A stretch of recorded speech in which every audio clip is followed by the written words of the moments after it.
بعد فأعوذ بالله من الشيطان الرجيم.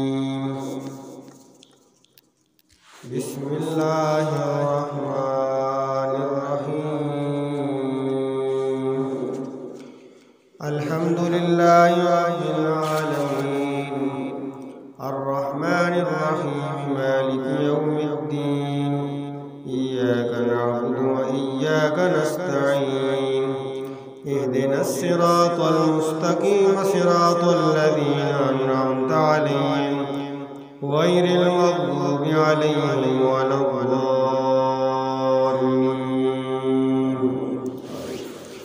صدق اللہ العظیم. عزیز دوستو بزرگوں، کل کے درس میں سورہ فاتحہ کے چند نام آپ حضرات کے سامنے ذکر کیے تھے. تو سورہ فاتحہ کے بعض مفسرین نے لکھا ہے کہ 26 نام ہیں، بعض نے لکھا ہے کہ 36 نام ہیں، اور تفسیر قرطبی میں لکھا ہے کہ سورہ فاتحہ کے 12 نام ہیں. تو ناموں کی کثرت ان کی اہمیت پر دلالت کرتی ہے کہ یہ سورت کتنی عظیم سورت ہے. اس سورت کی عظمت کے حوالے سے کل کے درس میں صحابہ کرام کی احادیث میں نے عرض کی تھی. آج اس سورت کا ایک اور نام آپ کے سامنے عرض کرتے ہیں. اس سورت کا ایک نام دعا بھی ہے. اس سورت کو دعا اس وجہ سے کہتے ہیں کہ اس سورت میں ایک بہت ہی عظیم دعا کا ذکر ہے جو ہر نماز کی ہر رکعت میں ایمان والا انسان اپنے اللہ تعالیٰ سے مانگتا ہے. اور وہ دعا کیا ہے؟ اہدنا الصراط المستقیم. بندہ اپنے لیے ہدایت مانگ رہا ہے، سیدھا رستہ مانگ رہا ہے. اے اللہ مجھے سیدھے رستے پر چلا. اب کون سے سیدھے رستے پر چلا؟ تو آگے بندہ خود ہی کہتا ہے صراط الذین انعمت علیہم. اے اللہ مجھے ان لوگوں کے رستے پر چلا جن کے اوپر تو نے انعام کیے ہیں، چاہے وہ انبیاء ہیں تو ان کے رستے پر چلا، اولیاءوں کے رستے پر چلا، صدیقین اور شہداء کے رستے پر مجھے چلا. حضرت ایک مشہور صحابی حضرت جابر رضی اللہ تعالیٰ عنہ وہ ارشاد فرماتے ہیں کہ نبی کریم صلی اللہ علیہ وسلم نے ارشاد فرمایا افضل الذکر لا الہ الا اللہ و افضل الدعاء الحمدللہ، کہ سارے اذکار میں سے سب سے زیادہ افضل ذکر لا الہ الا اللہ ہے، اور ساری دعاؤں میں سے سب سے افضل دعا الحمدللہ. تو سورہ فاتحہ میں اللہ رب العزت نے دعا کا ایک طریقہ سکھایا ہے کہ کس طریقے سے دعا مانگی جاتی ہے. اور اہدنا الصراط المستقیم یہاں سے دعا شروع ہو جاتی ہے. حدیث پاک میں آتا ہے نبی کریم صلی اللہ علیہ وسلم ارشاد فرماتے ہیں قسمت الصلاۃ بینی و بین عبدی نصفین. آپ فرماتے ہیں کہ اللہ تعالیٰ کا یہ ارشاد ہے کہ میں نے نماز کو اپنے اور اپنے بندے کے درمیان آدھا آدھا تقسیم کر دیا ہے. اب نماز کی ہر رکعت کے اندر یہ سورت پڑھی جاتی ہے، اور اللہ تعالیٰ نے اپنے اور اپنے بندے کے درمیان کس طریقے سے اس کو تقسیم کر دیا ہے. نبی کریم صلی اللہ علیہ وسلم ارشاد فرماتے ہیں جب بندہ نماز پڑھتا ہے اور کہتا ہے الحمدللہ رب العالمین، رب العالمین کی طرف سے جواب آتا ہے حمدنی عبدی. بندہ کہتا ہے اے اللہ ساری کی ساری تعریفیں تیرے لیے ہیں، اس لیے کہ تو ساری کائنات کے سارے جہانوں کو پالنے والا ہے. اللہ فرماتے ہیں حمدنی عبدی، میرے بندے نے میری تعریف بیان کی ہے. جب بندہ کہتا ہے الرحمن الرحیم، اللہ تو بڑا مہربان ہے، تو بڑا رحم کرنے والا ہے، تو اللہ کریم جواب میں ارشاد فرماتے ہیں اثنا علی عبدی، میرے بندے نے میری ثنا بیان کی ہے. جب بندہ کہتا ہے مالک یوم الدین، اللہ فرماتے ہیں مجدنی عبدی، بندہ کہتا ہے اے اللہ تو قیامت کے دن کا بھی مالک ہے، جس طرح تو ساری کائنات کا مالک ہے، قیامت کے دن کا مالک بھی تو ہے۔ اللہ فرماتے ہیں میرے بندے نے میری بزرگی بیان کی ہے۔ پھر بندہ پڑھتا ہے ایاک نعبد و ایاک نستعین۔ اللہ کریم جواب میں ارشاد فرماتے ہیں ھذا بینی و بین عبدی، یہ میرے اور میرے بندے کے درمیان والی بات ہے۔ بندہ کہتا ہے ایاک نعبد، اے اللہ تیری ہی عبادت کروں گا، و ایاک نستعین، اور کبھی کسی غیر سے مدد نہیں مانگوں گا، جب مجھے مدد کی ضرورت پڑے گی تو صرف تجھ ہی سے مدد مانگوں گا۔ اللہ کریم فرماتے ہیں ھذا بینی و بین عبدی، یہ میرے اور میرے بندے کے درمیان ہے۔ آگے جب بندہ کہتا ہے اہدنا الصراط المستقیم صراط الذین انعمت علیہم غیر المغضوب علیہم ولا الضالین۔ اے اللہ مجھے سیدھے راستے پر چلا، ان لوگوں کے راستے پر چلا جن پر تم نے نعمتیں کی ہیں، اور اے اللہ ان لوگوں کے راستے سے مجھے بچا، ان لوگوں کے راستے پہ مجھے مت چلانا جن کے اوپر تیرا غضب ہوا ہے یا جو تیرے راستے سے گمراہ ہو گئے ہیں۔ اے اللہ ان کے راستے پر مجھے مت چلا۔ اللہ کریم ارشاد فرماتے ہیں ھذا لعبدی، یہ میرے بندے کے لیے، وَلِعَبْدِي مَا سَأَلَ، اور میرے بندے نے جو سوال کیا ہے اس کا سوال پورا کیا جائے گا، میرے بندے نے مجھ سے جو مانگا ہے اسے عطا کیا جائے گا، میرے بندے نے جو دعا کیا اسے قبول کیا جائے گا۔ تو یہ سورہ فاتحہ اللہ اور اس بندے کے درمیان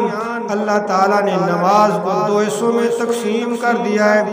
آج میرا آپ کا یہ حال ہے، ہمیں پہلے تو نماز کا طریقہ ہی نہیں آتا، اور دوسرے نمبر پہ ہم نماز پڑھنے کے لیے تیار نہیں ہیں۔ اذان ہوتی ہے، کلمہ پڑھنے والا اذان کو سنتا ہے، ایک کان سے سن کے دوسرے کان سے نکال دیتا ہے۔ اللہ کے گھر سے صدا آ رہی ہے حی علی الصلاۃ، اے ایمان والے چل نماز کی طرف، اے ایمان والے چل پروردگار کے سامنے سر و سجود ہونے کی تیاری کر۔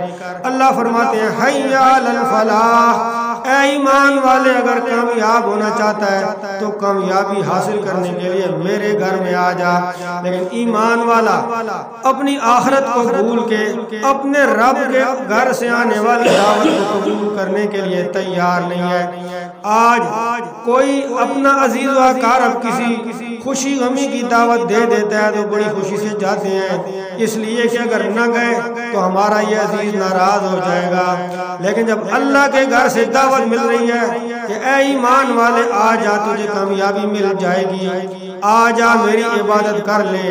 اللہ کے گھر سے جب دعوت آتی ہے تو کلمہ پڑھنے والا اس دعوت کو قبول کرنے کے لیے تیار نہیں ہے۔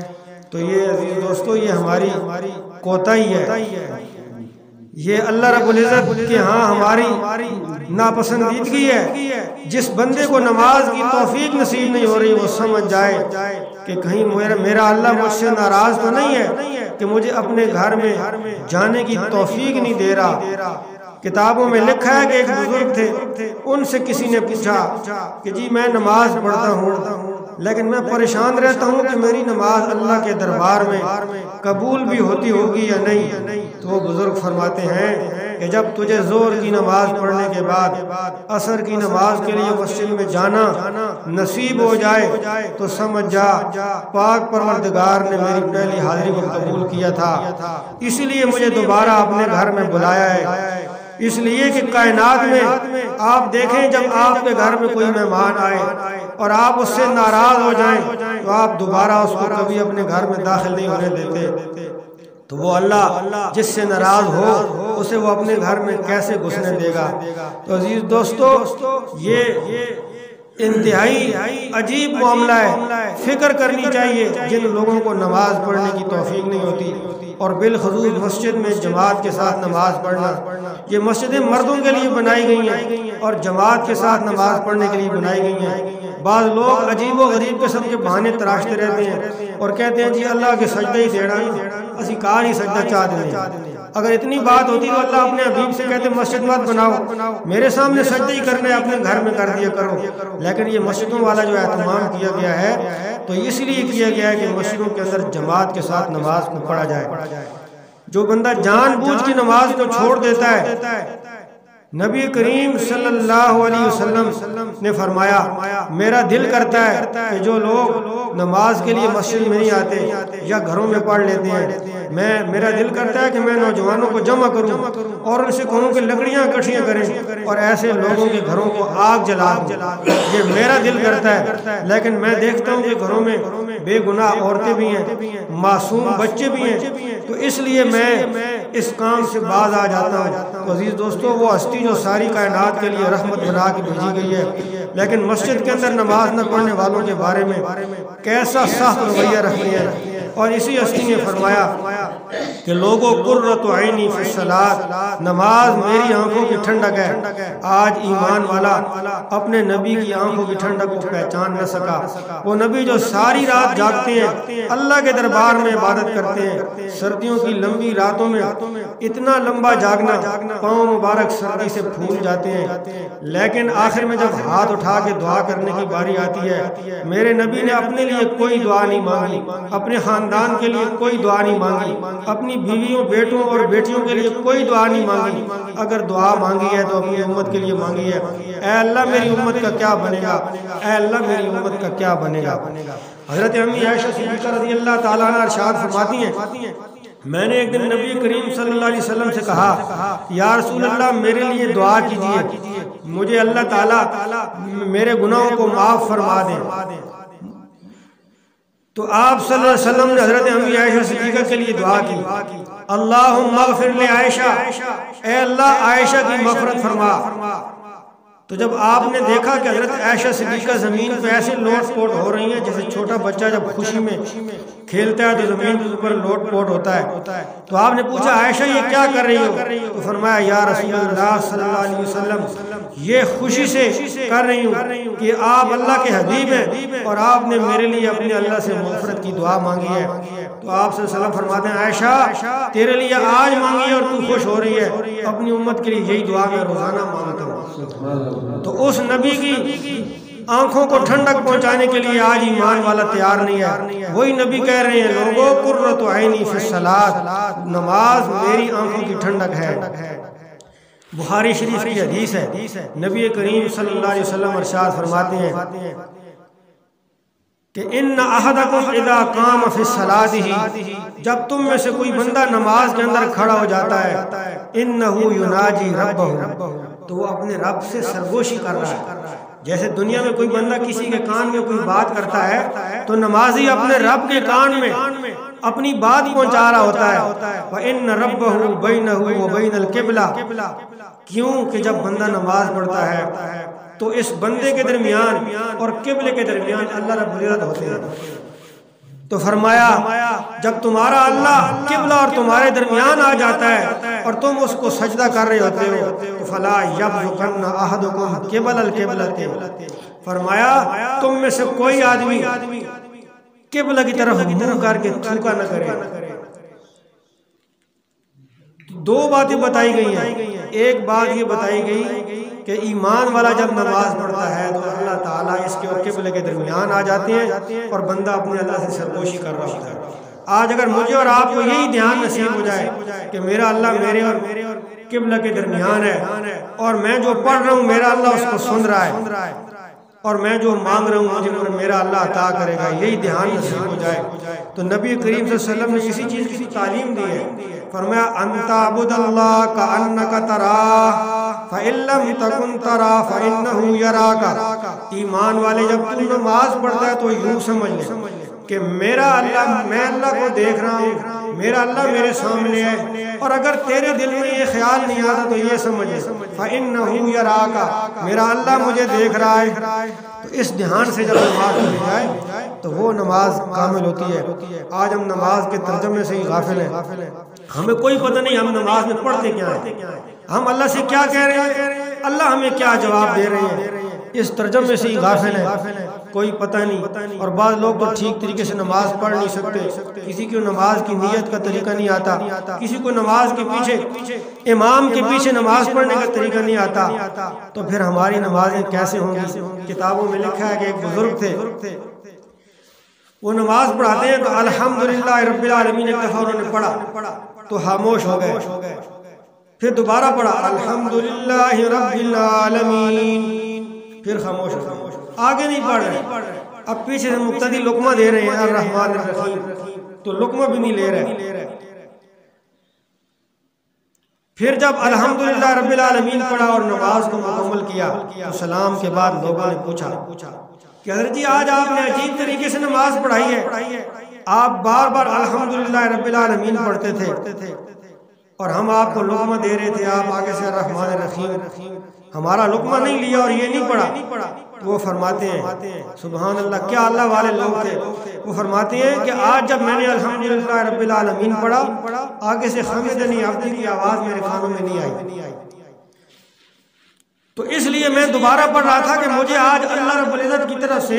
حمدنی عبدی والی آواز کیوں نہیں آ رہی؟ اس لیے کہ حدیث پاک میں آتا ہے جب بندہ کہتا ہے الحمدللہ رب العالمین، جواب میں اللہ کہتے ہیں حمدنی عبدی، بندہ کہتا ہے الرحمن الرحیم، اللہ کہتے ہیں اثنا علی عبدی، تو وہ اللہ والے اللہ کے ساتھ ان کا ایسا تعلق تھا کہ وہ جب نماز میں سورہ فاتحہ پڑھتے تھے تو اللہ کا جواب بھی ساتھ سنتے تھے۔ آج جب اس کی آواز نہیں آئی تو وہ بار بار الحمد پڑھ رہے تھے، پھر جب پیارے پروردگار کی طرف سے ان کو بتایا گیا حمدنی عبدی تو پھر انہوں نے سورہ فاتحہ کو مکمل کیا۔ تو کائنات میں ایسے ایسے لوگ بھی گزرے ہیں، آج ہمیں نماز پڑھنے کی توفیق نصیب نہیں ہوتی، ہمارے دل میں اس عبادت کی اہمیت ہی کوئی نہیں ہے۔ ہم نے اگر کچہری میں جانا ہے، تاریخ ہے تو اس کی اہمیت ہے، سارے کام چھوڑ کے وہاں بھاگ جاتے ہیں، لیکن یہ جو روزانہ 5 وقت اللہ تعالیٰ دعوت دیتے ہیں، اس دعوت میں جانے کے لیے، اس کو قبول کرنے کے لیے کوئی تیار نہیں ہے۔ لوگوں، وہی اللہ جس نے ہمیں ایک دوسرے کو حقوق سکھائے ہیں، فرمایا کوئی کلمہ پڑھنے والا تمہارا عزیز رشتہ دار اگر تمہیں کوئی دعوت دیتا ہے، اس دعوت کو قبول کرنا تمہارے اوپر حق ہے، لازم اور ضروری ہے۔ اس کلمہ پڑھنے والے کی دعوت کو قبول کرو، وہ کھانے کی دعوت دیتا ہے تب اس کی دعوت قبول کرو، تم سے کوئی مدد مانگتا ہے اس لیے دعوت دے رہا ہے، اس کو قبول کرو۔ تو جو رب ایک دوسرے کے یہ حقوق سکھا رہا ہے، کیا اس کی دعوت کو ایمان والا قبول نہ کرے؟ اللہ تعالیٰ روزانہ دعوت دیتے ہیں لیکن کوئی قبول کرنے کے لیے تیار نہیں ہے۔ تو عزیز دوستو، حضرت فاطمہ الزہرا رضی اللہ تعالیٰ عنہ کے بارے میں آتا ہے کہ سردیوں کی لمبی رات ہے اور عشاء کی نماز کے بعد 2 رکعت نفل کی نیت باندھتی ہیں اور اس کے اندر قرآن پڑھتی رہتی ہیں، اور جب سلام پھیر کے دعا کے لیے ہاتھ اٹھاتی ہیں تو اذانیں ہونے لگ جاتی ہیں، تو آگے سے رو کر کہتی ہیں میرے اللہ تیری سردیوں کی لمبی راتیں اتنی چھوٹی ہو گئی ہیں کہ فاطمہ کی 2 رکعت بھی پوری نہیں ہو سکتی، تو پاک پروردگار سے رو کر دعا کرتی ہیں۔ کائنات نے، اس آسمان اور زمین نے ایسے ایسے لوگ دیکھے ہیں جو ساری رات عبادت کیا کرتے تھے، لیکن آج ہم جیسے لوگ بھی اس کا آسمان اور زمین نے دیکھ لیے کہ جو اللہ رب العزت کی اذان کو ایک کان سے سنتے ہیں اور دوسری کان سے نکال دیتے ہیں۔ آج ہماری مائیں بہنیں خود نماز نہیں پڑھتی اور اپنے بچوں سے وہ کیسے نماز پڑھائیں گی؟ والدین نماز نہیں پڑھتے تو اپنی اولاد کو وہ نماز کے لیے کیسے راضی کریں گے؟ عزیز دوستو، اس کائنات نے ایک ایسا بادشاہ بھی دیکھا ہے کہ جب وہ مر گیا، حضرت خواجہ قطب الدین بختیار کاکی رحمۃ اللہ علیہ کے بارے میں آتا ہے کہ جب وہ فوت ہو گئے تو جنازے کے لیے لوگ آئے، بہت بڑا مجمع، ایک سروں کا سمندر ہے جو ان کا جنازہ پڑھنے کے لیے آیا ہوا ہے۔ ہندوستان کے اندر بر صغیر کی ایک بہت بڑی ہستی تھی، تو جب جنازہ پڑھانے کی باری آئی تو ایک کاغذ کھولا گیا اور کہا گیا کہ یہ حضرت خواجہ قطب الدین بختیار کاکی رحمۃ اللہ علیہ کا وصیت نامہ ہے جو انہوں نے لکھا ہے، اور وہ یہ ہے کہ میرا نماز جنازہ وہ بندہ پڑھائے کہ جس نے جب سے ہوش سنبھالی ہے تب سے لے کے اب تک کبھی اس کی تہجد کی نماز فوت نہ ہوئی ہو۔ دوسری شرط یہ لکھی ہے کہ میرا نماز جنازہ وہ انسان پڑھائے جس نے جب سے ہوش سنبھالی ہے تب سے لے کے اب تک کبھی اس نے کسی غیر محرم کے چہرے پر نظر نہ ڈالی ہو، اور تیسری شرط یہ ہے میرا نماز جنازہ وہ انسان پڑھائے جس نے جب سے ہوش سنبھالی ہے تب سے لے کے اب تک کبھی اس کی تکبیر اولیٰ فوت نہ ہوئی ہو۔ اور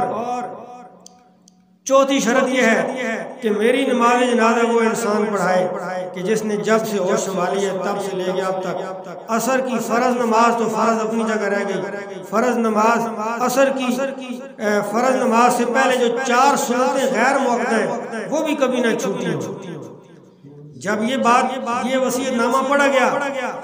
اب بڑی بڑی ہستیاں بڑے بڑے علماء موجود تھے، وہ سارے ایک ایک قدم پیچھے ہو گئے کہ کون سا ایسا انسان ہوگا جس کے اندر یہ 4 شرطیں پائی جائیں گی۔ مجمع پہ سناٹا چھایا ہوا ہے کہ اب جنازہ کون پڑھائے؟ تو روئے زمین نے دیکھا ایک انسان آگے ہوا جس نے اپنا منہ اپنی چادر کے اندر لپیٹا ہوا تھا اور حضرت خواجہ قطب الدین بختیار کاکی رحمۃ اللہ علیہ کی میت کے قریب آتا ہے، چہرے سے کفن ہٹاتا ہے اور کہتا ہے خواجہ خود تو دنیا سے چلے گئے ہو لیکن ہمارے پردے فاش کر گئے ہو۔ یہ وقت کا حکمران شمس الدین التمش تھا جس کے اندر یہ 4 شرطیں پائی جایا کرتی تھی، اس انسان نے حضرت خواجہ قطب الدین رحمۃ اللہ علیہ کا نماز جنازہ پڑھایا۔ اگر آج کی تاریخ میں کوئی آدمی ایسی وصیت کر دے تو بغیر جنازے کے اسے دفنایا جائے گا، ایسا انسان نہیں ملے گا۔ تو دوستو اس روئے زمین پہ ایسے ایسے لوگ بھی آئے ہیں، اس طریقے سے انہوں نے اللہ رب العزت کی عبادت کی ہے کہ نہ انہوں نے کوئی فرض نماز چھوڑی، نہ انہوں نے تکبیر اولیٰ چھوڑی، نہ انہوں نے سنتیں چھوڑی اور نہ انہوں نے تہجد کی نماز چھوڑی ہے۔ تو آج ہر کلمہ پڑھنے والے کے لیے دعوت فکر ہے۔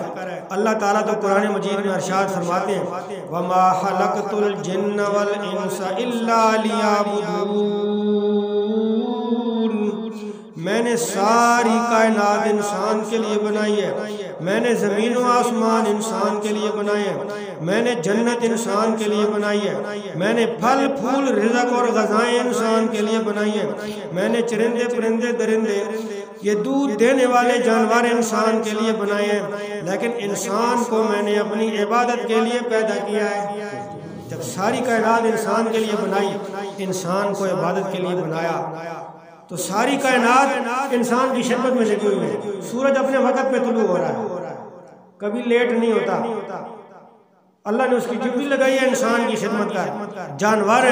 انسان کی خدمت کر رہے ہیں، سورج انسان کی خدمت کر رہا ہے، چاند انسان کی خدمت کر رہا ہے، بادل انسان کی خدمت کر رہے ہیں، لیکن انسان اللہ کی عبادت نہیں کر رہا۔ پنجابی کے کسی شاعر نے اشعار لکھے، کہتا ہے اللہ اللہ کر چل مسجد آ، رب دی نماز پڑھو بندہ رب دا، اللہ اللہ کر چل مسجد آ، رب دی نماز پڑھو بندہ رب دا، مومناں نوں لگ دی پیاری نماز، منافقہ دے واسطے تے پاری نماز، کمبل تے لے کے تے منہ نہ چھپا، رب دی نماز پڑھو بندہ رب دا۔ واقعتاً نماز منافقوں کے لیے وزنی ہوتی ہے، منافق آدمی کی کوشش یہ ہوتی ہے وہ سستی کرتا ہے، اور خود قرآن میں اللہ تعالیٰ فرماتے ہیں کہ منافقین جو ہیں وہ نماز کے اندر سستی کرتے ہیں۔ آگے وہ شاعر کہتا ہے رب نے تیرے لئی جنت بنائی، موتی لال ہیریاں دی سیج بچھائی، رب نے تیرے لئی جنت بنائی، موتی لال ہیریاں دی سیج بچھائی، موتی لال ہیریاں دی سیج بچھائی، پاک صاف ہوراں تیرا تک دیاں راہ، رب دی نماز پڑھو بندہ رب دا، تیرے لئی جنت وچ ریشمی لباس، تیرے لئی جنت وچ ریشمی لباس، دودھ دیاں نہراں نال چاندی دے گلاس، سیب تے انار کیلے رج رج کھا، سیب تے انار کیلے رج رج کھا، رب دی نماز پڑھو بندہ رب دا، اللہ اللہ کر چل مسجد آ، رب دی نماز پڑھو بندہ رب دا۔ تو عزیز دوستو قیامت کے دن اسی نمازی انسان کے لیے اعلان ہوگا کہ چل میری جنت کے اندر داخل ہو جا اور جہاں سے چاہ جتنا چاہ اپنی مرضی سے کھا، آج کے دن تیرے لیے کوئی روک ٹوک نہیں ہے، دنیا میں تو نے میری مرضی کی تھی، آج یہاں تیری مرضی چلے گی۔ اللہ سے دعا ہے اللہ پاک عمل کرنے کی توفیق نصیب فرمائے۔ ربنا ظلمنا انفسنا وان لم تغفر لنا وترحمنا لنكونن من الخاسرين ربنا واعف عنا واغفر لنا وارحمنا انت مولانا فانصرنا على القوم الكافرين لا اله الا انت سبحانك اني كنت من الظالمين وصلى الله تعالى على خير خلقه محمد وعلى اله واصحابه اجمعين